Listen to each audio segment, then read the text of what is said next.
Bienvenue dans Ramadan Naissance, la série du podcast Coran de ton cœur qui t'accompagne avec douceur pendant les jours bénis de Ramadan.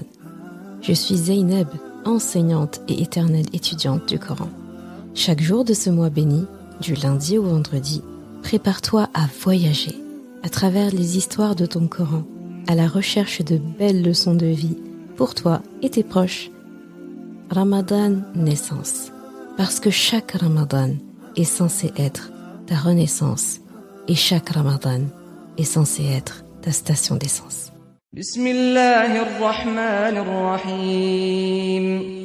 ودخل معه السجن فتيان قال أحدهما إني أراني أعصر خمرا وقال الآخر إني أراني أحمل فوق رأسي خبزا تأكل الطير منه نبئنا بتأويله إنا نراك من المحسنين قال لا يأتيكما طعام ترزقانه إلا نبأتكما بتأويله قبل أن يأتيكما ذلكما مما علمني ربي إني تركت ملة قوم لا يؤمنون بالله وهم بالآخرة هم كافرون واتبعت ملة آبائي إبراهيم وإسحاق ويعقوب ما كان لنا أن نشرك بالله من شيء ذلك من فضل الله علينا وعلى الناس ولكن أكثر الناس لا يشكرون يا صاحبي السجن أأرباب متفرقون خير أم الله الواحد القهار ما تعبدون من دونه إلا أسماء سميتموها أنتم وآباؤكم ما أنزل الله بها من سلطان إن الحكم إلا لله أمر ألا تعبدوا إلا إياه ذلك الدين القيم ولكن أكثر الناس لا يعلمون. Deux valets entrèrent avec lui en prison. L'un d'eux dit « Je me voyais en rêve pressant du raisin » et l'autre dit « Et moi je me voyais portant sur ma tête du pain dont les oiseaux mangeaient. Apprends-nous donc l'interprétation. Nous te voyons du nombre des bienfaisants. » La nourriture qui vous est attribuée ne vous parviendra point, dit-il, Youssouf, que je ne vous ai avisé de son interprétation, avant qu'elle ne vous arrive. Cela fait partie de ce que mon Seigneur m'a enseigné. Certes, j'ai abandonné la religion d'un peuple qui ne croit pas en Allah et qui nie la vie future. Et j'ai suivi la religion de mes ancêtres, Ibrahim, Ishaq et Yaqub. Il ne nous convient pas d'associer à Allah quoi que ce soit. Ceci est une grâce d'Allah sur nous et sur tout le monde. Mais la plupart des gens ne sont pas reconnaissants. Ô mes deux compagnons de prison, qui est le meilleur? Des seigneurs éparpillés ou Allah, l'unique, le dominateur suprême? Vous n'adorez en dehors de lui que des noms que vous avez inventés, vous et vos ancêtres, et à l'appui desquels Allah n'a fait descendre aucune preuve. Le pouvoir n'appartient qu'à Allah. Il vous a commandé de n'adorer que lui. Telle est la religion droite, mais la plupart des gens ne savent pas. Surat Youssouf, ayat 36 à 40. Le bout d'histoire d'aujourd'hui, c'est celle de notre prophète Youssouf alayhi salam. Donc Youssouf alayhi salam, si tu suis mes épisodes, tu le connais très bien, masha'Allah. Celui dont Allah subhanahu wa ta'ala a parlé de son histoire comme étant le plus beau des récits. Donc lorsque tu entends parler de l'histoire de Youssouf, eh bien, garde en tête qu'Allah subhanahu wa ta'ala l'a estimé être le plus beau des récits. Cette scène se passe en prison. Youssouf alayhi salam vient d'être jeté injustement en prison après le scandale des femmes, la femme d'Al-Aziz, là où il habitait, et d'autres femmes de notables, de ministres en Égypte qui se sont coupés les doigts devant la beauté de Youssouf alayhi salam. Et donc, il fallait bien prendre une décision, et je te la fais rapidement. Et pour éviter le scandale de la ville, du pays qui dirait que des femmes se sont coupées les doigts devant la beauté d'un valet, et donc salir la réputation des maris, notables, dignitaires, ministres, il était convenu de mettre en prison Youssouf alayhi salam pour quelques instants, sachant tout à fait qu'il était innocent, ne niant pas les faits, eux, mais juste pour faire taire les rumeurs et pour éviter un scandale. Donc là, on voit bien la ruse des politiciens et malheureusement ce milieu qui comporte beaucoup de vices. Donc Youssouf alayhi salam entre en prison après une invocation qu'il a fait à Allah quand des femmes lui ont fait des avances encore et encore, l'incitant en plus à répondre aux avances de la maîtresse de maison dans laquelle il vivait. Eh bien, il a formulé à Allah subhanahu wa ta'ala que la prison lui était préférable à ce à quoi ces femmes l'invitaient. Et Allah subhanahu wa ta'ala l'a exaucé. Il faut savoir que Youssouf alayhi salam, en entrant en prison, donc il rentre dans un endroit sombre, un endroit où il est enfermé, eh bien, si tu remarques bien, c'est la deuxième fois que Youssouf alayhi salam rentre dans un endroit sombre. La première fois, c'est lorsqu'il a été jeté dans ce puits macabre par ses 10 grands frères. Et la deuxième fois, c'est dans cette prison où il a été jeté injustement. Donc dans les deux cas, il y a eu injustice. Donc c'est comme un retour dans le passé pour Youssouf alayhi salam. Dans le premier cas, il n'était qu'un petit enfant et là, un jeune adulte.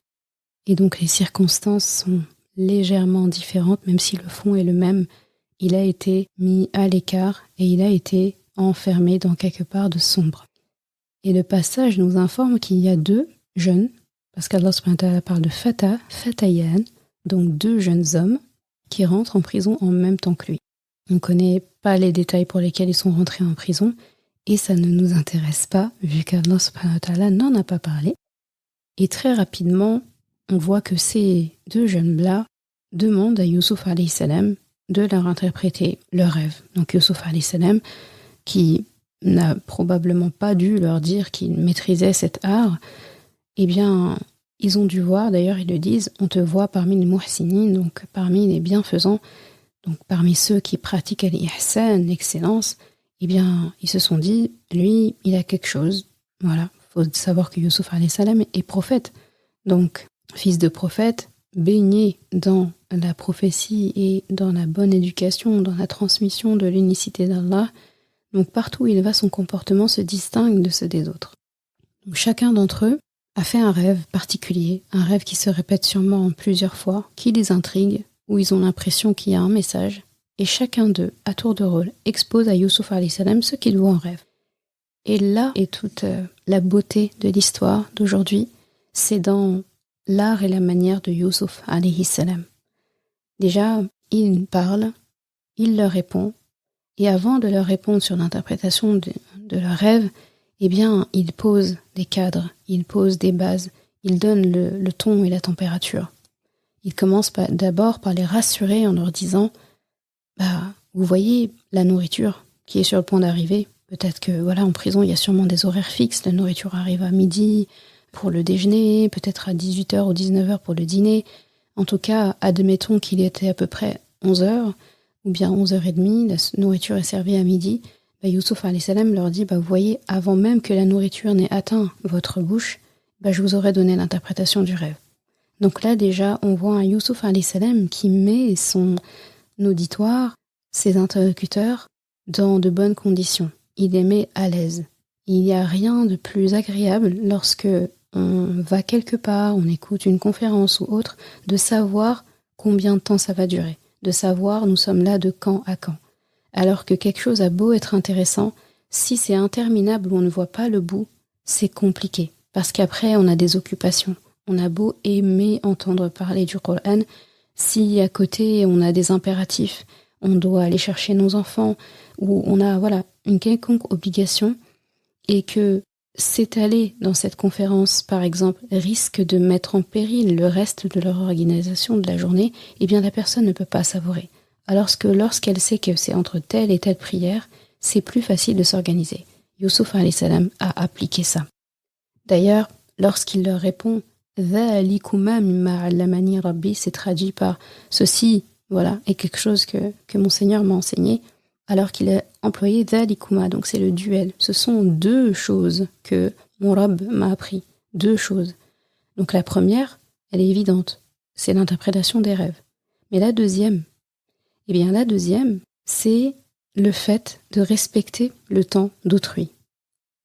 Et Youssouf alayhi salam l'applique avec brio. Ensuite, avant de rentrer encore dans l'interprétation des rêves de ces deux jeunes hommes, Youssouf alayhi salam fait quelque chose de tout à fait remarquable après les avoir rassurés sur le temps de parole. Il se présente et il explique pourquoi est-ce qu'il est venu en prison. Donc il dit « J'ai délaissé la religion d'un peuple qui ne croyait pas en Allah et qui niait la vie future. » Là aussi, c'est comme si il disait qu'il était reconnaissant envers Allah. Donc là, c'est une preuve de gratitude parce que il a demandé expressément à Allah en lui disant que la prison lui était favorable à la turpitude en fait à laquelle on l'invitait. Il faut savoir que il était entouré de ses femmes, de la femme d'Al-Aziz et qu'il était sous pression en fait. On l'invitait carrément à avoir des rapports, des relations qu'il ne devait pas avoir avec ces femmes-là. Donc quand on est assailli de ce genre de demande et qu'en plus ça crie au scandale et puis tout le monde parle dans la ville du fait que ces femmes se sont coupées les doigts, et Youssouf alayhi salam est la cible des rumeurs, la cible de ces politiciens, la cible de ces femmes, il s'est senti en prison. C'est pour ça que lorsque la femme d'Al-Aziz l'a menacé de la prison s'il ne cédait pas à ses demandes, là il a saisi l'occasion en disant « Ya Allah, je préfère largement la prison à ce à quoi elle m'invite », sachant que pour Youssouf alayhi salam, il se sentait en prison. Lorsqu'il arrive en prison, physiquement, réellement, on a l'impression qu'il est libéré. D'ailleurs, c'est ce qu'il dit sans gêne. J'ai délaissé, donc voilà pourquoi je suis ici, j'ai laissé derrière moi la religion et les gens dont la religion n'était pas la mienne, n'était pas adéquate. Ils ne croient pas en Allah, ils ne croient pas en la vie après la mort. Donc là, tout de suite, il leur explique, il les rassure sur pourquoi il est là. Ensuite, il se présente. Il donne sa lignée, il donne ses croyances, il explique quelque part qui il est, il fait sa présentation très rapidement, sa petite biographie. Et ça, c'est une grande marque de politesse. Avant tout, il rassure les gens sur son temps de parole. Ensuite, il se présente, tout en expliquant pourquoi il est en prison. Ensuite, quand il se présente, lui, il présente sa lignée, sa famille, il parle de son père, son grand-père, son arrière-grand-père. Et après, petit à petit, il commence à leur poser des questions sur leurs croyances, en leur disant, il les met face aux faits logiques en fait. C'est quoi qui est mieux, plein de seigneurs éparpillés ou Allah? Donc au début, il ne nomme pas Allah, et là, petit à petit, il nomme Allah. Allah, qui est l'unique, qui est le dominateur suprême. Donc là, il mentionne Allah. Et ensuite, une fois qu'il a posé les bases, il a parlé de sa lignée, donc une lignée noble, en disant que dans sa lignée et dans le peuple duquel il vient, il n'adore pas autre qu'Allah. Ensuite, il leur pose ouvertement la question, à votre avis, c'est quoi qui est logique, ça ou ça? Sachant qu'il leur parle d'Allah comme étant le chef de tout le monde, donc il les inclut dedans. Et ensuite, il leur explique qui est Allah. Et on en parle de la belle appellation que Youssouf alayhi salam emploie quand il parle de ses compagnons de cellule. Ya sahibay sijn. Donc sahib, c'est compagnon. On ne dit pas sahib de quelqu'un qu'on n'apprécie pas, de son ennemi ou d'une connaissance lambda. Là, c'est vraiment mes compagnons de prison, mes compagnons de cellule. C'est une marque de respect, Youssouf alayhi salam, et ça va être répété plusieurs fois parce que dans les ayats d'après, il le répète encore. Ya sahibay sijni arbabun. Ya sahibay sijni amma ahadukuma. Donc, il montre à ses co-détenus qu'il les respecte. Et pourquoi est-ce que je te parle de cette histoire aujourd'hui? Pour mettre en lumière le fait que Youssouf alayhi salam a traité ces gens avec égard, bien qu'ils n'étaient pas musulmans. Il les a traités comme des êtres humains, parce que ce sont des êtres humains comme lui. Il aurait pu ne pas vouloir leur répondre, ou les dénigrer, ou ne même pas vouloir leur prêter attention. Après tout, il est dans un pays de kafir, de kuffar, des gens qui ne croient pas en Allah. Quasiment chaque personne qu'il rencontre sur son chemin là-bas lui a causé des problèmes. Le dernier en date, c'est l'Aziz et sa femme et toutes les autres femmes des notables. Il a été jeté injustement en prison. Il pourrait tout simplement, en vouloir à tout le monde et se renfrogner, sachant qu'il est dans un pays où il n'a pas d'amis, pas de compagnons, pas de croyants avec qui adorer Allah et personne, à qui se référer. Et pourtant, c'est son séjour en prison qui a été un tournant décisif dans sa vie. Youssouf alayhi salam, pendant qu'il est en prison, et avec la suite de l'histoire, quand il sort de prison, avec le roi qui le fait sortir de prison, le roi qui aurait pu laisser Youssouf alayhi salam croupir en prison, d'ailleurs il n'était pas au courant des faits, c'est après quand il a interprété le rêve du roi tout en étant en prison avec un des compagnons de cellule qui était sorti, qui était chargé de parler de Youssouf alayhi salam au roi, il l'a oublié pendant plusieurs années. Et quand le roi a fait un rêve récurrent qui l'inquiétait, eh bien, ce compagnon de cellule s'est rappelé de Youssouf alayhi salam, est revenu en prison, prendre l'interprétation, repartir. Naturellement, le roi dit « je veux voir cette personne ». Et Youssouf alayhi salam qui refuse de sortir avant qu'il ne soit blanchi. Donc là, il dit « retourne et demande à ton roi qu'est-ce qui est arrivé à ces femmes qui se sont coupées les doigts ». Donc le roi qui se dit « il se passe quoi ? Il y a un truc qu'on a oublié de me raconter ». Et il prend compte de l'histoire et la vérité éclate au grand jour. Youssouf alayhi salam, seulement là, il sort. Donc là, le roi aurait pu le laisser croupir en prison. Les autres dignitaires, les autres ministres auraient pu aussi le laisser croupir en prison. Et il faut vraiment te dire que c'est le comportement de Youssouf alayhi salam avec des idolâtres qui lui a permis de retrouver son père, de réaliser le rêve qu'il avait fait au début, de sauver toute une nation de la disette. La preuve que se comporter de la meilleure des façons avec des personnes non musulmanes est capitale. Youssouf alayhi salam les traite comme des personnes qui n'ont pas à réclamer leur héritage, leur croyance en Allah, le paradis, d'accord, parce qu'on est tous des héritiers du paradis et il faut le gagner. Ils n'ont pas réclamé ça parce qu'ils n'ont tout simplement pas conscience de leur valeur, de la valeur du paradis, de la valeur de leur croyance, de la valeur de ce qu'ils sont censés accomplir. Donc Youssouf alayhi salam les amène doucement à ça. D'ailleurs, il dit « telle est la religion droite » dans la Aya 40, mais la plupart des gens ne savent pas.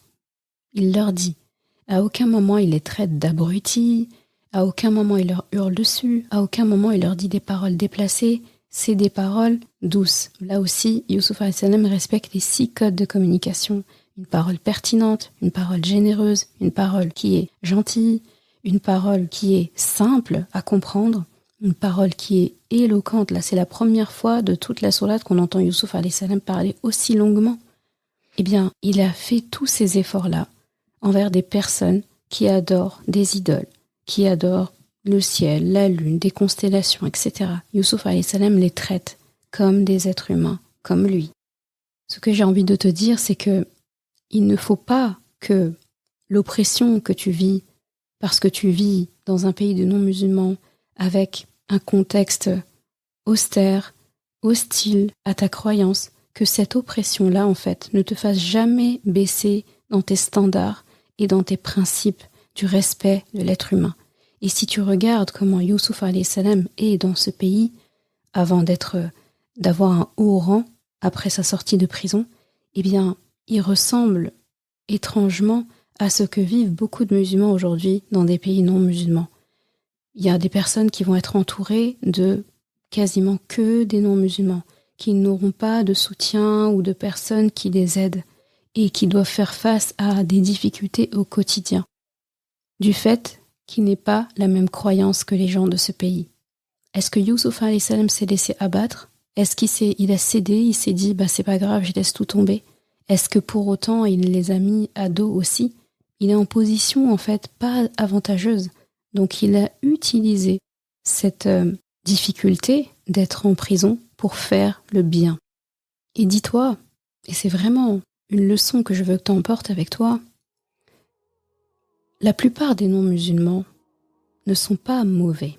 En fait, il y a beaucoup de gens parmi eux qui sont de bonnes personnes. Il faut te dire qu'ils ne savent juste pas où est leur réussite, où est leur félicité. Et c'est à nous de leur faire voir ça à travers le traitement qu'on leur donne, les discours qu'on leur donne et notre comportement vis-à-vis d'eux. Et dis-toi qu'avant tout, nous venons tous de papa Adam et de maman Hawa. Et il faut que tu t'efforces de te rappeler que nous venons de ce fait du même arbre. Si tu composes avec quelqu'un, un non-musulman, une non-musulmane devant toi, dis-toi que tu es en train de traiter avec quelqu'un qui appartient à Allah. Là, ça change tout de suite la donne. Quand quelque chose t'appartient et quand quelque chose ne t'appartient pas, tu fais pas pareil. Si on te confie un enfant et tu es avec ton propre enfant, des fois ton propre enfant va te rendre dingue, il va faire des bêtises. La manière dont tu vas lui parler, si tu vas le gronder, si tu vas le mettre au coin, ça ne va pas être pareil si c'est un enfant, un autre enfant qu'on t'a confié. Tu te permettrais pas les mêmes choses avec l'enfant d'un autre qu'avec ton enfant. Même si il faut quand même traiter son enfant de la meilleure des manières, mais tu te permettrais pas. De la même façon, je sais pas, une voiture qui ne t'appartient pas, tu fais pas comme ta voiture. Parce que justement, ce n'est pas à toi. Eh bien, dis-toi que cet être humain en face de toi, parce que c'est un être humain avant tout, c'est un non-musulman, qu'il soit bon, pas bon, qui te fatigue ou pas, qui te persécute ou pas, il ne reste pas moins qu'un être humain, et pas plus qu'un être humain. Et un être humain, pas n'importe lequel, qui appartient à Allah.